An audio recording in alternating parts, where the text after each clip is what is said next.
여러분 안녕하세요. 막판 뒤집기 기본간호학 최종 파이널 선영쌤 박선영입니다. 반갑습니다. 지난 시간에 1회차 문제풀이 해드렸는데 어떻게 도움이 많이 되셨는지 모르겠네요. 문제의 유형들을 보면 보통 기본간호학은 난이도가 그다지 어렵지 않은데 가끔 함정도 있고 주기적인 패턴이라는 게 있어요. 한 해는 좀 쉽게 나오고 한 해는 좀 까다롭게 나오는 경우가 있는데 우리의 목표는 합격이잖아요. 쉽든 까다롭든 합격할 수 있는 점수를 확보하기 위해 노력해야 합니다. 다시 말씀드리는데 기본간호학을 너무 쉽게 보시면 안 돼요. 소홀히 하다가 꽈락이 아주 빈번하게 나오는 과목이라는 거 다시 한번 상기하시고 오늘도 부담 없이 문제풀이 시작하겠습니다. 나만 믿고 따라와. 36번 슈만의 질병 행위의 단계 중 건강관리 접촉 단계의 간호중재로 알맞은 것은 질병 행위의 단계 첫 번째 증상을 경험하죠. 환자 역할을 수락하고 건강관리자를 찾는 접촉의 단계. 그래서 의존적인 환자 역할, 마지막 회복 및 재활의 단계를 거칩니다. 첫 번째, 증상 경험의 단계. 증상을 경험하고 아픈 단계로 가정에서 나 스스로 약을 먹으며 자가치료를 시도하죠. 예를 들어 머리가 아파서 타이레놀을 먹는 걸 말하는 거죠. 두 번째, 환자 역할 수락의 단계는 증상이 호전되지 않아 질병이 있다고 생각해 지인에게 확인하는 겁니다. 그리고 나서 건강관리자를 접촉합니다. 증상 악화로 건강 전문가를 찾아 상담하고 자신의 건강 문제를 확인하는 단계로 병원을 방문합니다. 의존적인 환자 역할의 단계는 증상과 질병을 전문가에게 맡깁니다. 그리고 또 건강 전문가의 질병을 인정하지 않으면 정상적인 활동으로 돌아가거나 다른 전문가의 조언을 찾아다니는 거죠. 마지막 회복 및 재활의 단계는 환자 역할을 마치고 이전의 역할로 되돌아갑니다. 예문 보겠습니다. 1번 자가치료 형태에 사정한다. 앞에 말씀드렸죠. 증상 경험의 단계. 2번 증상의 특성 및 인지한 시기를 사정한다. 환자 역할 수락의 단계네요. 3번 질병 확인 및 증상이나 예측되는 결과에 대해 설명한다. 건강관리 접촉의 단계죠. 4번 증상 완화를 위한 치료 및 간호에 대한 이행 정도를 사정한다. 환자 의존적인 환자 역할의 단계입니다. 5번 독립성 여부를 파악하여 대상자들이 독자적인 기능을 하고 건강을 회복하도록 돕는다. 회복 및 재활의 단계가 되는 겁니다. 정답은 3번입니다. 다음 문제 37번 50세 여자 이 씨는 만성 신부전으로 진단받고 혈액투석 예정이다. 혈액투석 받다가 죽을 수 있다고 거부하는 이 씨에게 필요성과 예후에 대해 설명하여 안심하고 혈액투석을 받는다고 한다. 이때 간호사의 역할은 무엇인가? 문제에 설명이라는 단어가 나왔네요. 설명, 학습이라는 단어가 나오면 교육자일 확률이 높습니다. 다른 함정이 없는 한요. 정답 교육자라고 봐도 무방하겠습니다. 그렇게 유추해 볼 수 있죠. 보기를 한번 볼까요? 옹호자. 옹호자는 대변하거나 옹호하는 역할입니다. 대상자의 인간적, 법적 권리를 돕는 역할이죠. 3번 상담자. 상담자는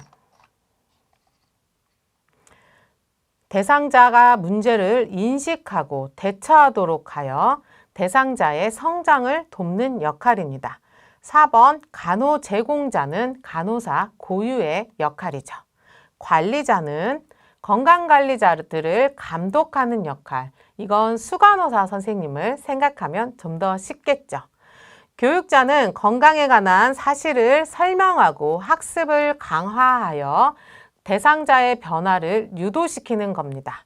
설명, 학습이 나오면 교육자입니다. 정답은 1번 교육자입니다. 다음 문제 보겠습니다. 38번 다음은 간호 과정의 각 단계에서 간호 활동으로 올바르지 않은 것은 간호 과정 몇 단계죠?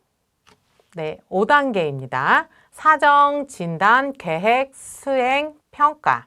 1번 사정은 기초자료를 완성, 지속적인 자료 수집, 자료의 통합입니다.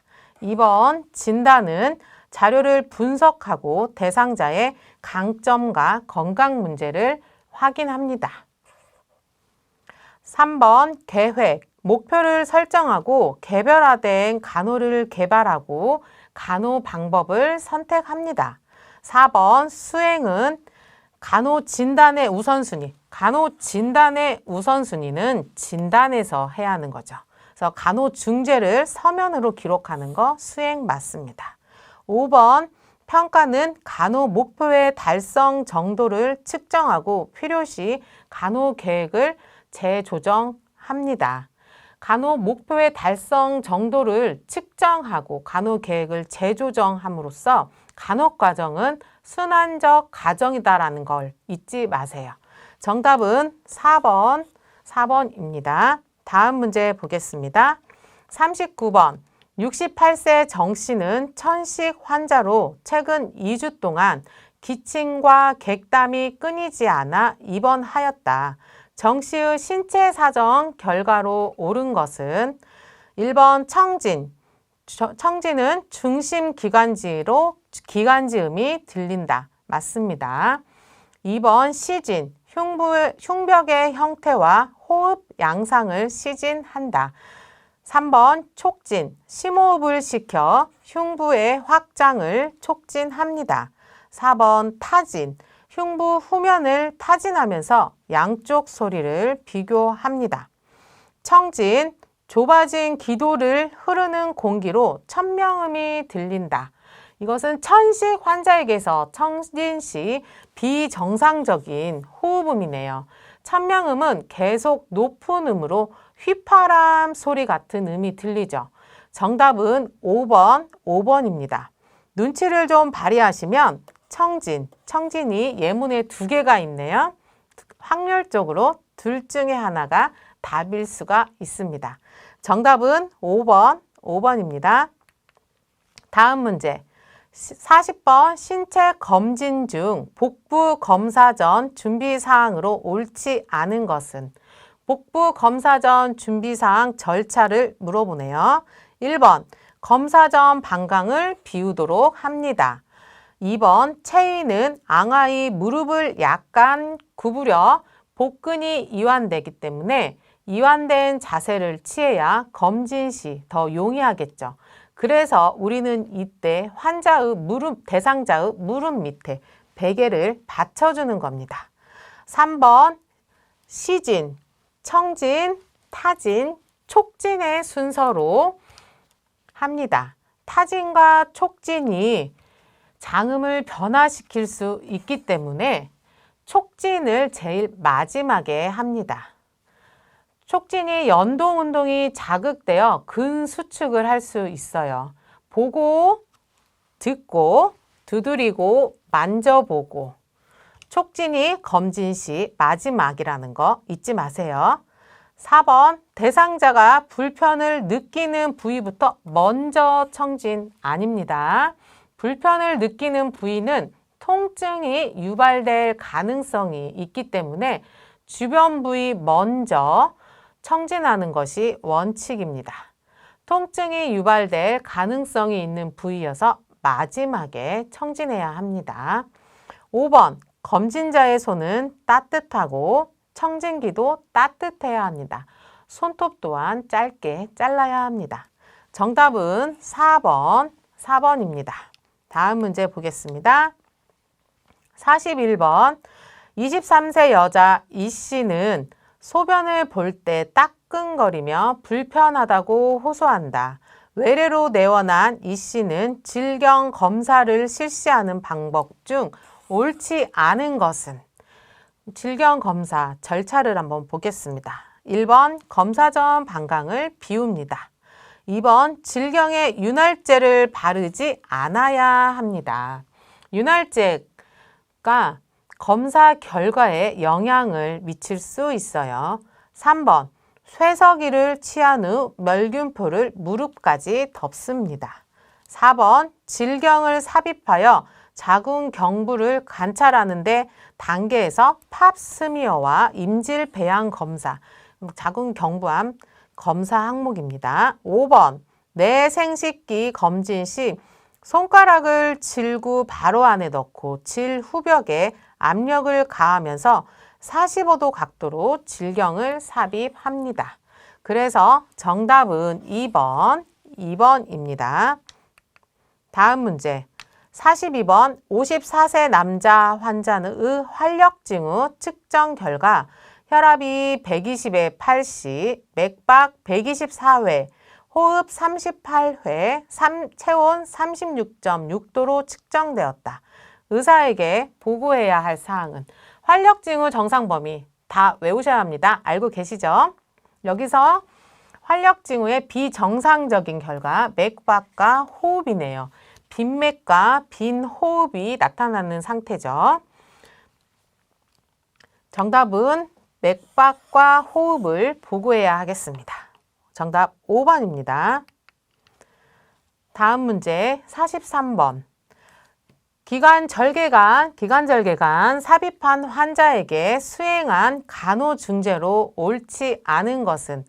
기관절개관은 위급한 상황에 바로 피부, 기관, 두 번째, 네 번째에 절개해서 관을 삽입하는 거죠. 보겠습니다. 1번 내관 세척 시 멸균 장갑을 착용합니다.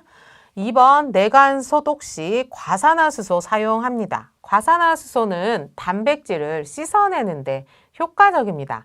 단백질을 잘 떨어지게 해요. 내관에 붙어있는 가피나 분비물을 쉽게 뗄 수 있어요. 그리고 무균적으로 내관을 세척해야 합니다. 3번 내관 삽입 전 외관의 분비물을 제거합니다. 4번 첫 12시간 동안은 커프를 이완시키지 않고 기관내관을 착관하고 삽입하고 처음 12시간은 커프를 이완시키지 않고 48에서 72시간은 캐뉼라 교환도 금지입니다. 기관절개관 커프는 공기의 누출을 막는 역할을 합니다. 소아는 커프가 달리지 않은 기관절개관을 사용한다는 것 또한 잊지 마시고요. 소아는 기도의 탄력성이 있어서 간 주위에 공기를 불어넣지 않아도 됩니다. 5번 흡인 시 흡인관의 조절 구멍을 막은 상태 아니고 연 상태에서 삽입을 해야 합니다. 호흡곤란의 위험이 있기 때문이죠.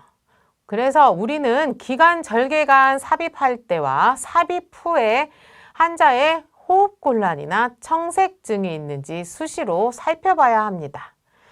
열어둔 채로 삽입해야 합니다. 정답은 5번입니다. 다음 문제 44번 57세 김 씨는 만성 폐쇄성 폐질환 환자로 응급실에 내원하였다. 환자는 숨을 가쁘게 쉬고 안절부절 못하며 어지럽다고 호소한다. 대상자에게 적합한 간호중재는 무엇인가? 환자가 지금 호소하는 증상들은 저산소증의 증상이에요. 맥박과 빠른 호흡, 얕은 호흡, 청색증과 어지러움증, 안절부절 못함이 있습니다. 이것은 저산소증의 징후로 가장 첫 번째 간호는 산소를 공급해야 합니다. 그리고 나서 그 다음 간호가 이루어져야 하죠. 정답은 4번 산소요법입니다. 45번 기도의 분비물 배출과 기도의 청결 유지를 위한 자발적으로 효과적인 기침은 기침을 하다가 허리를 삐끗하거나 갈비뼈를 다치는 경우도 있어요. 효과적으로 하는 기침 또한 알고 있어야 합니다. 1번 식사 직후에 적용한다. 식사 직후는 피하고 이른 아침이나 식사 전이 효과적이겠죠. 2번 발은 바닥에 닿지 않게 굴고 간다. 바닥에 발이 닿지 않으면 안정된 자세 안 되잖아요. 낙상의 위험이 있습니다. 3번 천천히 코로 흡기하면서 몸을 바르게 눕는다가 아니라 일으켜야 하겠죠. 4번 앉은 자세에서 머리와 상체를 앞으로 구부리면서 에치 하고 기침을 해야겠죠. 5번 호기와 흡기를 자주 반복 아니고 4회 정도 반복해서 객담을 중앙에 이동시켜 모아야 합니다. 정답은 4번. 4번이 가장 안정적이고 좋은 자세입니다. 다음 문제 보겠습니다. 46번 40세 이씨는 급성 당감염으로 입원하였다. 비위관을 삽입한 목적은 무엇인가? 비위관, 코빗자잖아요. 참고로 말씀드리면 비위관은 한쪽만 인설트하는 것입니다. 그리고 비위관은 일정 기간이 지나면 반대쪽 콧구멍으로 바꿔줘야 합니다. 얼마 전 슬기로운 의사생활 보니까 한 인턴 의사가 삽입되어 있던 비위관을 제거하지 않고 다른 쪽에 인설트하는 삽입하는 실수를 보여주었는데요. 환자의 고통은 어마어마합니다. 기본적인 것들을 상식적으로 생각하시면 간호에 도움이 많이 될 거라 생각합니다. 비위관 삽입 적응증 환자는 1번, 첫 번째 진단적 검사를 위해서 하고요. 구강 섭취가, 입으로 섭취가 불가능한 대상자에게 튜브로 영향을 하는 겁니다. 세 번째, 위와 장으로부터 가스와 내용물을 제거하기 위해서 합니다. 정답은 3번, 가스 제거입니다.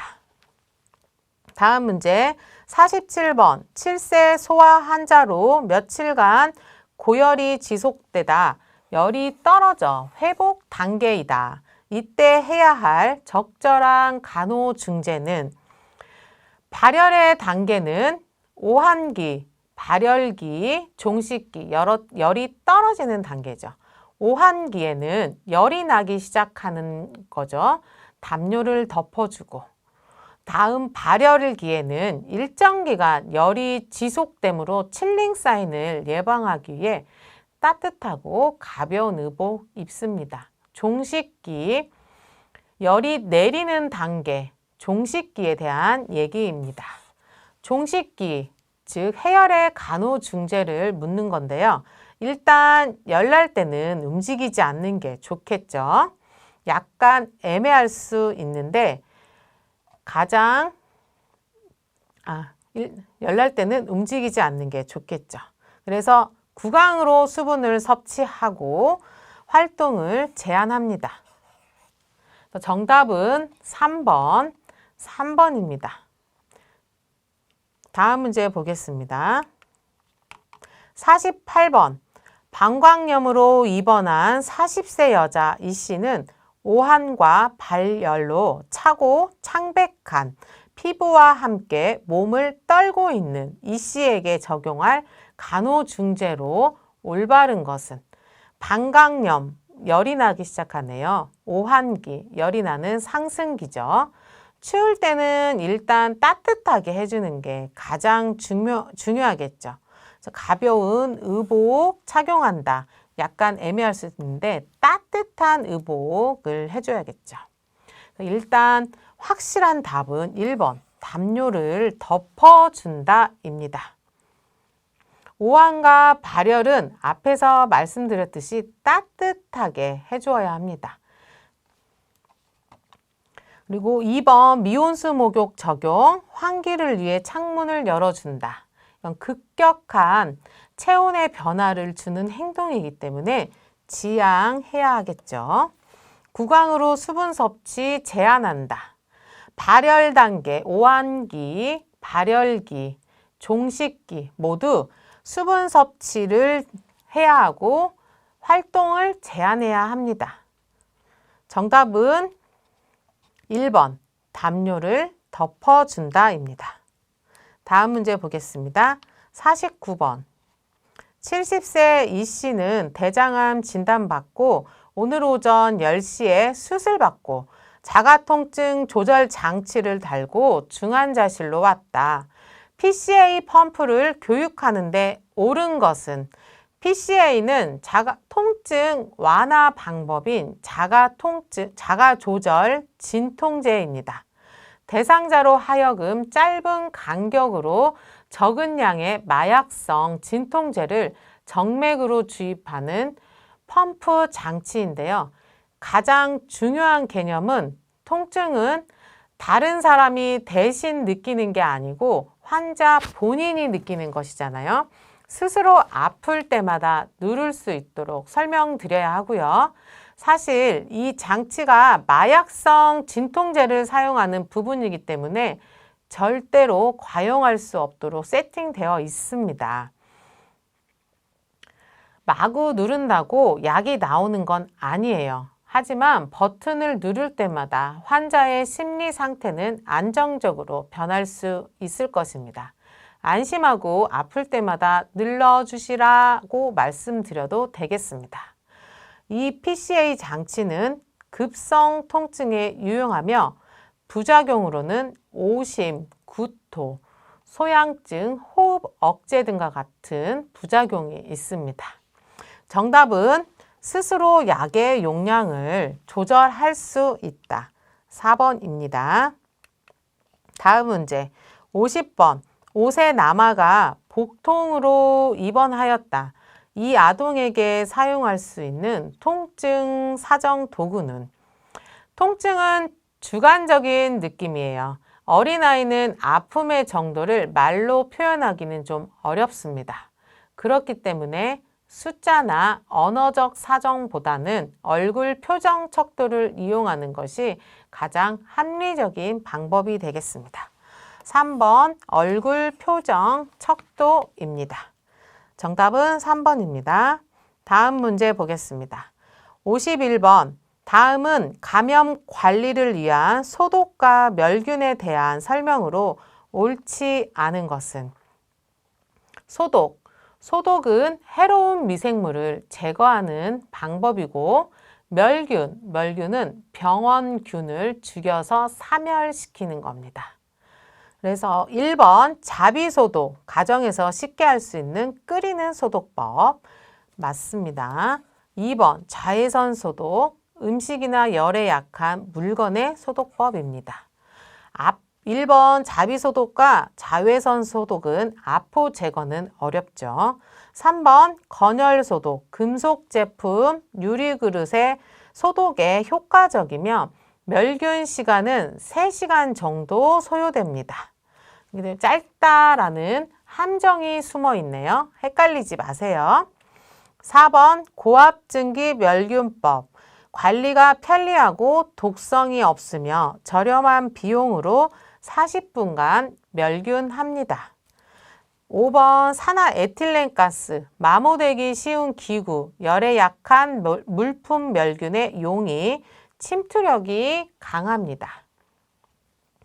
산화에틸렌가스 소독법은 고무 플라스틱 제품에 많이 사용하고요. 2시간 멸균이 가능합니다. 가스로 멸균을 시키기 때문에 단 독성이 있다는 것까지 기억하세요. 병원에서 가장 많이 흔히 소독하는 소독법은 고압증기 멸균법과 산화에틸렌가스 소독법이라는 것도 참고적으로 알고 계시면 좋을 것 같습니다. 정답은 3번입니다. 다음 문제 52번. 정밀한 수술기구, 열에 약한 플라스틱, 고무 제품, 내시경 제품을 소독하려는 때 알맞은 소독법은 약한 소재들이잖아요. 끓일까요? 안 되겠죠. 고온의 열을 가할까요? 아마 부서지거나 변형이 올 겁니다. 그래서 고온은 일단 제외하고요. 자외선도 보통 음식이나 식품에 소독하는 식기류 소독입니다. 그래서 정답은 5번 산화에틸렌가스 소독법인데요. 기체의 특성을 이용해서 대상물을 손상시키지 않고 구석구석 침투시켜서 소독하는 방법으로 택하는 게 가장 합리적일 것 같습니다. 정답은 5번입니다. 53번 부서 배치 전 신규 간호사 교육을 실시하였다. 교육 내용 중 감염병 예방을 위한 표준주의를 올바르게 적용한 교육 내용은? 표준주의는 병원에 입원한 모든 대상자에게 적용해야 하는 격리 지침인데요. 혈액, 체액, 배설물, 분비물을 통한 감염을 예방하기 위함입니다. 눈에 보여도 안 보여도 표준주의는 모든 환자와 의료진에게 적용됩니다. 1번, 손위생을 대신하여 장갑을 착용한다. 손위생을 대신해서 장갑을 착용하면 안 되죠. 손위생 해야 합니다. 2번, 사용한 주사바늘은 혈액오염 폐기물 아니라 손상성 폐기물에 버립니다. 3번, 체액이 튈 위험이 있으면 안면 보호구를 착용합니다. 4번, 눈에 보이는 오염 발견 시 손소독제로 손위생을 한다.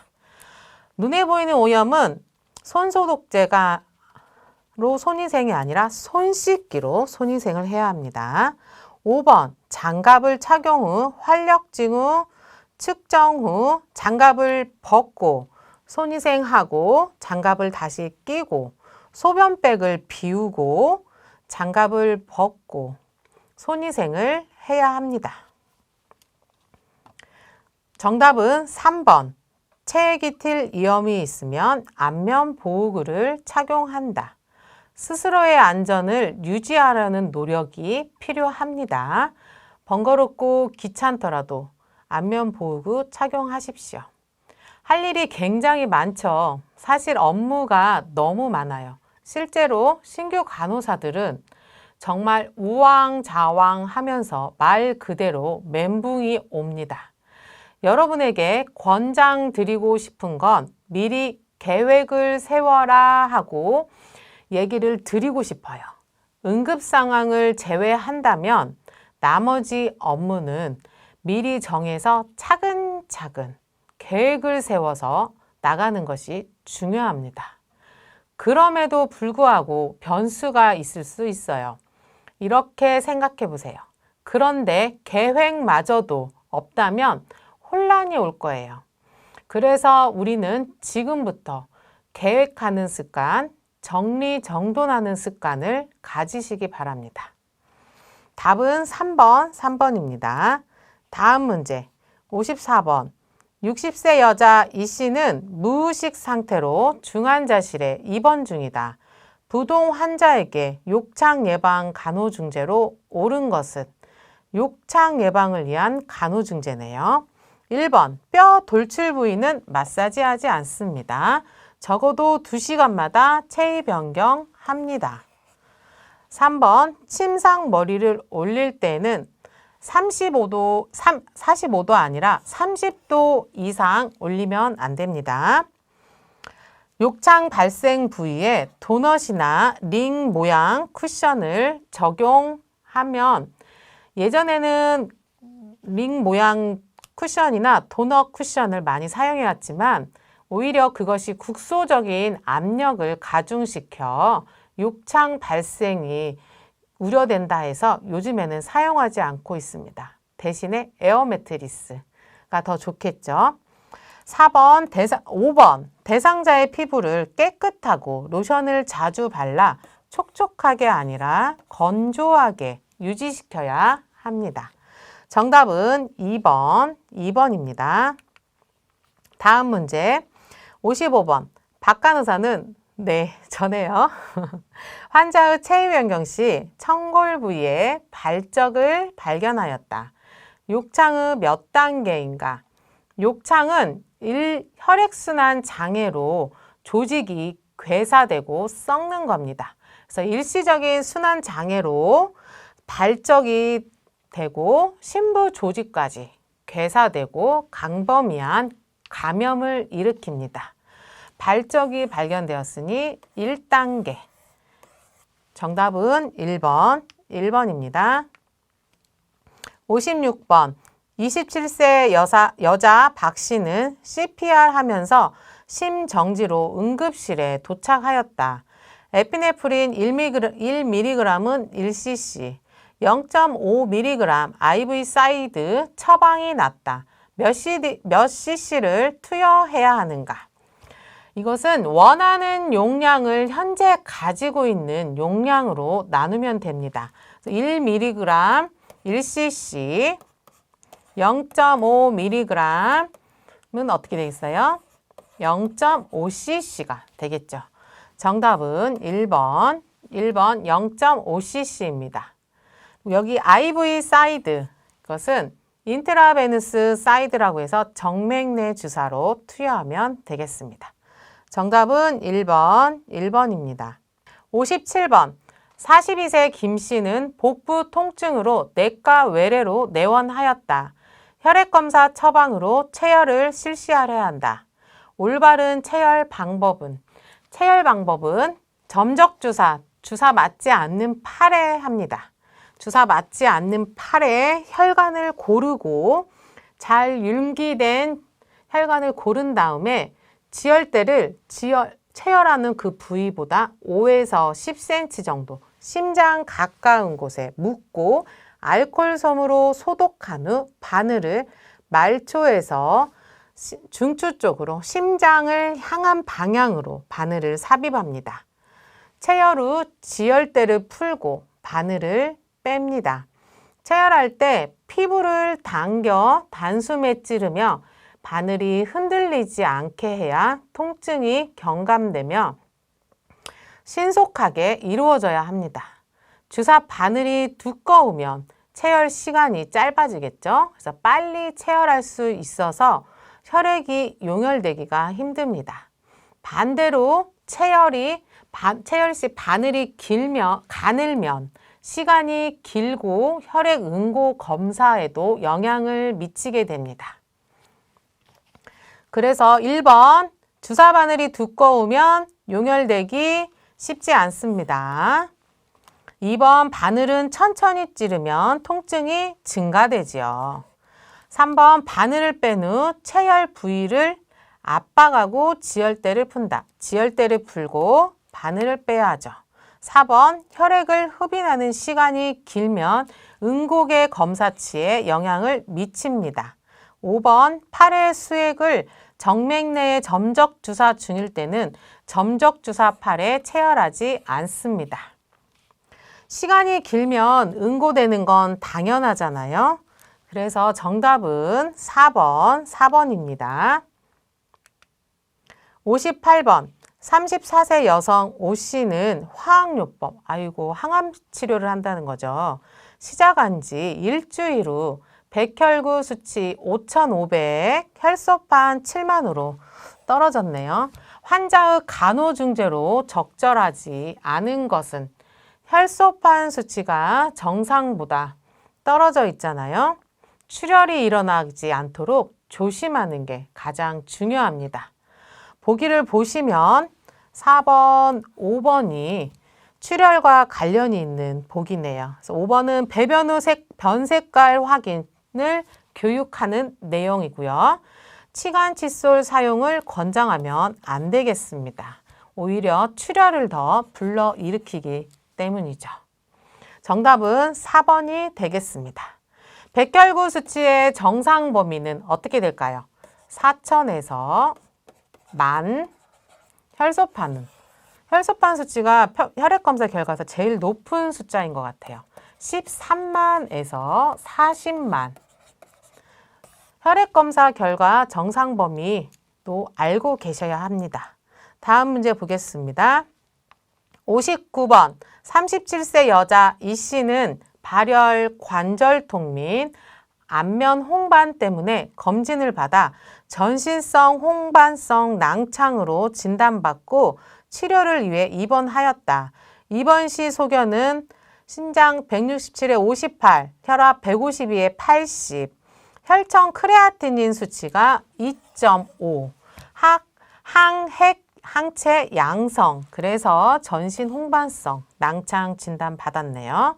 요단백 2 포지티브예요. 스테로이드 요법을 처방받았다.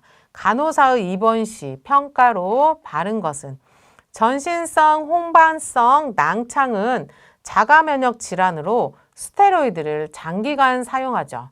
장기간 사용하면 신기능이 저하될 수 있습니다. 신기능 저항을 보는 혈액검사가 혈청 비유엔과 크레아티닌 수치를 보게 되죠. 비유엔의 정상치는 0.65에서 1.07 정도예요. 그래서 2.5로 많이 높아져 있는 것을 확인할 수 있습니다. 이것은 신기능 저하가 있음을 의미합니다. 정답은 4번입니다. 다음 문제 60번. 간호사 2명과 병동원 1명과 함께 시트를 잡고 환자를 들것으로 옮길 때 간호사가 시트를 잡는 법과 관련해서 옳은 것은 신체 역학이죠. 체위 변경할 때 신체 역학을 이용해서 옮기면 쉽게 이동시킬 수 있습니다. 신체 역학은 신체의 기능 및 구조와 인간의 운동 역학적인 상호 관계를 말하는데요. 환자를 이동시킬 때 신체 역학을 이용해서 이동시키면 보다 쉽고 안전합니다. 들것으로 옮길 때 시트를 잡는 법, 일명 힘쓰는 방법이네요. 1번, 손바닥을 위로 해서 잡는다. 손바닥은 아래로 향해서 손등이 위로 보이게 해서 시트를 꽉 잡습니다. 2번, 하체보다는 상체. 상체보다는 하체를 이용해서 무릎을 구부려서 중심을 낮추어 들어 올려야 합니다. 3번, 어깨의 폭보다 조금 좁게 양 발을 오므리고 어깨의 폭 정도로 해서 벌려 잡습니다. 4번, 환자의 신체에 가까운 곳에 위치해서 잡는다. 멀어질수록 더 큰 힘이 필요해요. 가까이 잡아야 합니다. 환자의 가슴이 중앙이 되는 위치에 서서 잡는다. 환자의 가슴이 중앙이 아니죠. 허리가 중앙이 되는 거죠. 그래서 보통 허리 정도에 서서 잡아야 환자를 쉽게 신체 역학적으로 이동시켜서 안전하게 이동시킬 수 있습니다. 정답은 4번입니다. 다음 문제 보겠습니다. 61번. 간호사 혼자서 누워있는 환자를 침대 상방으로 이동시킬 때 환자의 무릎 관절을 구부려서 이동시키는 이유. 환자의 무릎 관절을 구부려서 이동시키는 이유. 환자의 몸을 작게 오므리게 하면 환자와 침대의 마찰력을 적게 하면 평행 이동 시 쉽고 편하게 이동시킬 수 있습니다. 침대 상방으로 이동시킬 때 양 다리와 시트의 마찰을 줄이기 위해서 양 무릎을 구부려 세워 몸을 작게 하여 이동시키면 좋겠습니다. 간호사는 대부분 여성이기도 하고 남자 간호사라더라도 누워있는 환자를 혼자 이동시키기란 쉽지 않습니다. 누워있는 환자를 번쩍 들 수 있다면 참 좋겠지만 우리는 최대한 힘을 효율적으로 사용하는 방법을 익혀두어야 해요. 그래서 정답은 환자와 시트의 마찰 저항을 적게 한다. 정답은 3번입니다. 다음 문제 62번. 혼자 사는 경도 치매 노인이 약 복용을 잊지 않도록 하는 방법으로 적절한 것은 경도 치매 노인의 약 복용. 오늘 약을 내가 먹었나 안 먹었나 헷갈릴 때 있어요. 아마 정상인들도 그럴 거예요. 큰 달력에 요일별로 붙여두시는 분들도 있더라고요. 그래서 정답은 3번 약을 요일별로 나누어서 약병에 보관한다. 딱 떨어지는 문제, 이런 문제 놓치시면 안 됩니다. 외우기만 하면 득점하는 문제잖아요. 이해되셨으면 동그라미, 이해 안 됐으면 X. 이해되셨다고요? 네. 다음 문제 넘어가겠습니다. 63번. 항생제 피부 반응 검사 결과 9ml의 발적과 7ml의 팽진이 관찰되었을 때 간호중재는 무엇인가? 9ml하고 7ml 항생제 피부 반응 검사 결과 양성 반응이네요. 이럴 경우에는 확실한 반응을 확인하기 위해 반대팔에 희석된 주사액과 같은 양의 생리식염수로 반대팔에 다시 한번 대조 검사한다. 정답은 5번, 5번입니다. 64번. 사망 후 신체 내의 글리코겐 부족으로 ATP가 합성되지 않아 근육이 수축되고 관절을 움직이지 못하게 되는 신체적인 변화는 사망 후 신체적인 변화에 대한 질문. 사후 강직은 사망 후 2시간에서 4시간 후에 신체 변화로 경직되기 시작해서 96시간까지 지속됩니다. 신체 글리코겐 부족으로 ATP가 합성되지 않아 ATP 부족 현상으로 인한 것입니다. 사후 한랭은 사망 후 체온이 차츰 하강하는 걸 말하죠. 사후 시반. 시반은 혈류의 흐름이 정지되고 정지 후 적혈구 파괴로 헤모글로빈이 방출되어 피부에 변색이 나타납니다. 후로 연화, 부패의 과정을 거칩니다. 수축과 관절이 움직이지 못하는 굳었다니까 1번 사후 강직이 정답입니다. 다음 문제 보겠습니다. 65번.